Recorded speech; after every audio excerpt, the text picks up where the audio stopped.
Magiging masaya ka ba kapag 6 digits na yung kinikita mo? Akala ko dati oo.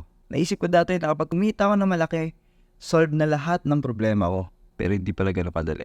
Oo, malaking bagay yung financial security. Hindi mo na kailangan mag-alala sa mga bills mo, sa mga biglaang gastos. Pero napansin ko, dumami rin yung responsibilities ko.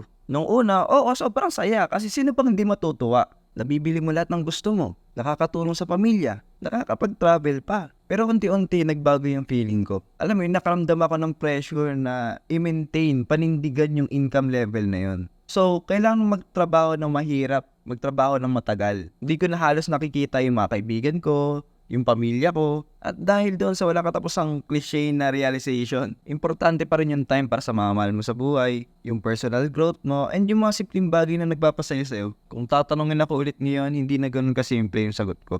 Oo, masaya na malaki ang kinikita, pero mas mahalaga pa rin yung mga bagay na hindi nabibili ng pera.